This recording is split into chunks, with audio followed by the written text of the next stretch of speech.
నమస్తే రమ్మగారు. నమస్తే జయ. రమ్మగారు, మనకి ఆంజనేయ స్వామి అనగానే సింధూరం గుర్తొస్తుంది. ఓన్లీ ఆయనకే ప్రత్యేకం. మనం ఆ కలర్ ఇంకెక్కడా చూడం. ఆంజనేయ స్వామికి సింధూరానికి ఉన్న సంబంధం ఏంటండి? మనం కరెక్ట్గా నాకు మీ శారీ కలర్ ఇంచుమించుగా అదే అనిపిస్తుంది. సింధూరపు రంగు. ఈ గంధ సింధూరాన్ని స్వామికి, ఆంజనేయ స్వామికి సమర్పిస్తారు. చాలా ప్రత్యేకమైన సేవ. ఆయన దేవాలయాల్లో అది ఇస్తారు, అది పెట్టుకుంటాం, అది వదలదు. అవును, దేవాలయంలో ఓ పక్కన అద్దం పెడతారు, అద్దం దగ్గర అంతా అవే మరకలు కనపడుతుంటాయి, వేలు నుంచి వదిలిపెట్టదు. నూనె వేసి రంగరిస్తారు, నువ్వుల నూనెతో రంగరిస్తారు.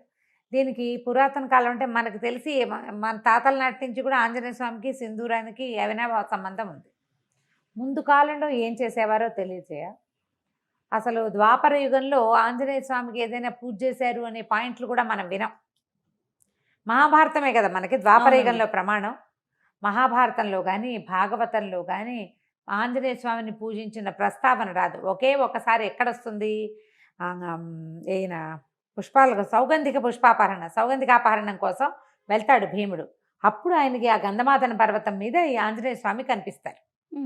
అప్పుడు వీళ్ళిద్దరూ ప్రార్థిస్తే అప్పుడు ఆయన ఆంజనేయ స్వామి ఏమన్నాడు, ఆయన భీముడి ప్రార్థనను అనుసరించి వచ్చి మీ రథం మీద కేతనంగా ఉంటాను అని చెప్పాడు. అర్జునుడి రథానికి జెండాగా ఉన్నాడు.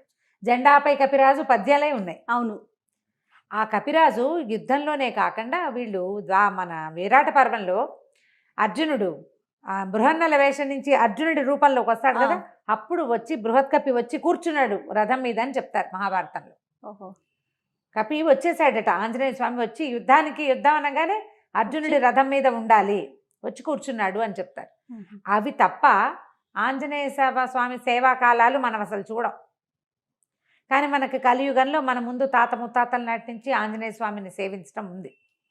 కాలక్రమంగా రకరకాల కథలు వెలుగులోకి వచ్చాయి. పరాశర సంహితలో ఒక ప్రత్యేకమైన కథనని చెప్తారు ఆంజనేయ స్వామి సింధూరము కాంబినేషన్ మీద. ఎందుకు వీళ్ళిద్దరికీ ఈ సంబంధం ఉంది అని. మన రావణ వధ అనంతరం పట్టాభిషేకం జరిగింది సీతారాములతో పాటు. ఆంజనేయ స్వామి కూడా వీళ్ళంతా వచ్చారు. ఓకే, ఆంజనేయ స్వామి, సుగ్రీవుడు, తార, అంగదుడు, రుమ వాళ్ళే కాకుండా మళ్ళీ విభీషణుడు, జాంబవంతుడు అంతా కూడా శ్రీరామ పట్టాభిషేకం చూడడానికి ఇక్కడికి అయోధ్యకి తరలి వచ్చారు. చాలా కాలం ఆంజనేయ స్వామి సీతారాముల సేవలోనే ఉన్నాడట. అయితే ఒకనాడు ఆయన వచ్చేసరికల్లా సీతాదేవి సింధూరం పెట్టుకుంటుంది, బొట్టు పెట్టుకుంటుంది. అప్పుడు పాపిట్లో బొట్టు, సీమంతంలో బొట్టు పెట్టుకోవటం మన విధానం కదా. అంటే ఇప్పుడు మనం రామాయణ కథ అంతా నార్త్ ఇండియా కథగా మనం చెప్పుకుంటాం. వాళ్ళకి పాపిట సింధూరం చాలా ముఖ్యం ఆ ప్రాంతం వారికి.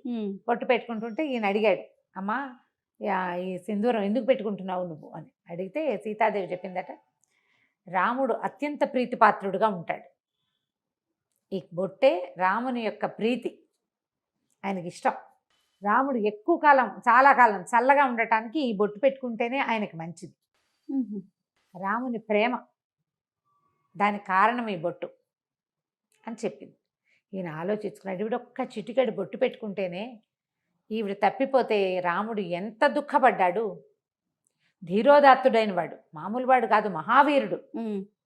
ప్రపంచంలో ఉన్న వీరులందరినీ తోసిరాజరగలిగిన వాడు. ఆమె లేకపోతే ఎంత దుఃఖపడ్డాడు, అంత ప్రీతి. చిటికెడు బొట్టుతోటి అంత ప్రీతి వచ్చింది, అంత ప్రేమ భార్య అంటే. అందుకని ఆ సింధూరాన్ని తను కూడా పెట్టుకోవాలనుకున్నట్ట ఆంజనేయ స్వామి.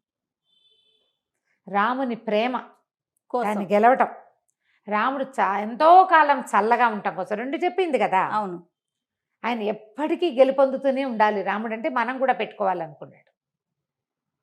పెట్టుకోవాలనుకుని ఈయన ఏం చేశాడు, సరే అట్లా వెళ్ళి సింధూరాన్ని తెచ్చుకున్నాడు. ఈయనకి కపి కదా, ముఖమంతా వెంట్రుకలు ఉంటాయి. సీతాదేవి పెట్టుకున్నట్టుగానే పాపిటి పెట్టుకోవడానికి ప్రయత్నం చేశాడు, కుదరలా. ఇదంతా హెయిర్ ఉంటుంది, కుదరలేదు. సరే ఏమనుకున్నాడు, ఎట్లా రాలిపోతుంది ఇది, ఆవిడ పెట్టుకుంటే ఉందే, నేను పెట్టుకుంటే ఎందుకు లేదు, రాలకుండా ఉండాలంటే ఏం చేయాలని నువ్వుల నూనె కలిపాడట అందులో. కలిపిన తర్వాత ముఖం మీద పెట్టుకున్నాడు, నుదుటి మీద పెట్టుకున్నాక ఆయనకు అనిపించింది, ఒక్క చిటికెడు ధరిస్తేనే సీతాదేవి అంటే ఆయనకి పంచప్రాణాలు కదా, శరీరం అంతా ధరిస్తే రాముడికి ఇంకా ప్రీతిపాత్రుడిని అవుతాను నేను అనిపించింది. మొత్తం సింధూరాన్ని ఒళ్ళంతా అలదుకున్నాడు. ఆ స్వరూపంతో రాముడికి కనపడడానికి సభాస్థలికి వెళ్ళాడు. వెళ్ళేసరికి అందరూ నవ్వారు చూసే వాళ్ళంతా. సభలో ఎంతమంది ఉన్నారు, ఉమ్, అయోధ్యాపుర వాసులంతా ఉంటారు, ఇంకా సామంతులు వాళ్ళు వీళ్ళు చాలా మంది ఉన్నారు, ఈయన సంబంధించిన వాళ్ళు కూడా, ఆంజనేయుడికి సంబంధించిన జనం కూడా చాలా మంది ఉన్నారు.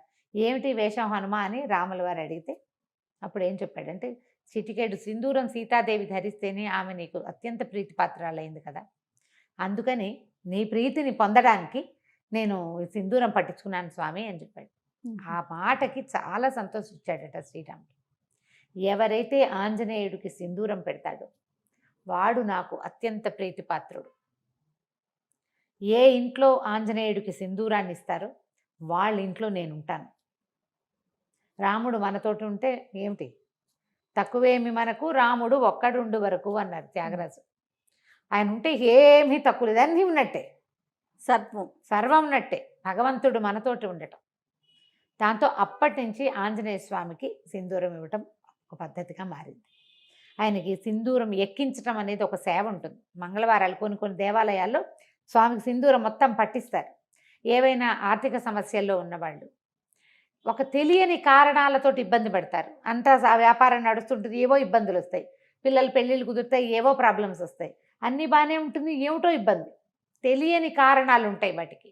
అవి తీరటానికి సింధూరం ఎక్కించాలంటారు. అవి ఎక్కించడానికి ఏం చేస్తారంటే, ఒట్టిగా పొడి సింధూరం కాకుండా దాంట్లో నువ్వుల నూనె కలుపుతారు. నూనె కలిపిన సింధూరం ఇంకా వదిలిపెట్టదు, అందుకే అది జిగురు. అవునవును, జిగురుగా ఉంటుంది కదా. అయితే ఈ గంధ సింధూరము, ఆ సింధూరపు దాన్ని తయారు చేసే రాళ్ల వల్ల ఈ నువ్వుల నూనె కలిపితే కొన్ని చోట్ల మోకాళ్ళ నొప్పులకి వాటికి వైద్యంగా కూడా నార్త్లో వాడతారట. దాన్ని ఎక్కువ కాలం వృద్ధాప్యం రాకుండా ఉంటుంది సింధూరం అలదుకుంటే అని చెప్తారు. కానీ శరీరం అంతా సింధూరం పట్టించుకొని మనం ఎక్కడ ఉంటాం, ఉండలేకపోతాం కదా.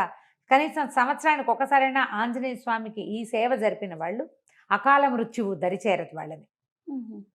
ఏడాదికి ఒక్కసారి మనమే స్వయంగా అలంకరించగలిగితే మంచిది, అవకాశం ఉంటే. లేదా దేవాలయాల్లో ఈ సింధూరం ఎక్కించే సేవ కనుక చేయిస్తే ఇక మృత్యువు రాదని చెప్పం మనం. అకాల మృత్యువు 50కి 30కి 40కి ఇంకా బాధ్యతలు ఉండగా, అమ్మా నాన్న బతికుండగానే పిల్లలు మరణించడం, అలాంటివి 95 ఏళ్ళ అమ్మా నాన్నలు ఉంటే 70 కూడా రాని కుమారులు మరణించడం, 60లో కుమారులు 90లో అమ్మా నాన్న, పెద్దవాళ్ళిద్దరు ముదిబగ్గులు వాళ్ళు బతికి జీవించే ఉంటారు పాపం. ఈ 60 ఏళ్ళు వచ్చిన వాళ్ళు యంగ్గా యాక్టివ్గా ఉన్న వాళ్ళు చిటుక్కుని వెళ్ళిపోతారు. ఈ కష్టం రాకుండా ఉంటుంది. ఆంజనేయుడికి సింధూర సేవ అంత మంచిది. వీళ్ళతోటి రాముడు ఉంటాడు. మామూలుగా మనం ఏం చెప్తాం, సహస్రనామాలకు తుల్యమైంది రామనామం. అదే కదా, శ్రీరామ రామ రామేతి రమే రామే మనోరమే సహస్రనామ తత్తుల్యం రామనామ వరానని. ఒక్క రాముడనే నామమే 1000 నామాలకి సరిపోతుంది. ఇంతకీ ఈ 1000 నామాలు ఏమిటి? 1000 రామనామాలు కాదు, 1000 వేరువేరు నామాలు. విష్ణువు యొక్క అనంత శక్తిమయాలైన 1000 పేర్లకి ఒక్క రాముడనే పేరు కరెక్ట్ మ్యాచింగ్, దానికి తుల్యమైనది. అలాంటి రాముడు మన పక్కన ఉంటాడు. అందుకని ఆంజనేయ స్వామికి ఈ సింధూరం ఎక్కించడం ఒక పద్ధతిగా మారింది. మనం ఇటీవల కాలం మనకు దగ్గరలో కూడా ఆంజనేయ స్వామికి ఏముంది, ఆయన ప్రతి వీధికి సందుకి దేవాలయాలు ఉంటాయి. అవును, ఫలానా చోటే సింధూరం ఎక్కించాలి అని పెట్టుకోకుండా ఎక్కడ కుదిరితే అక్కడ తమలపాకులతో సేవ చేయించడం. తమలపాకులు ఆకుపూజ చేస్తారు కదా, ఆయన ప్రీతి. తర్వాత ఈ సింధూర సేవ, ఇది గనక చేయిస్తే చాలా విశేషమైన ఫలితం లభిస్తుంది. తప్పకుండా. నమస్తే. నమస్తే.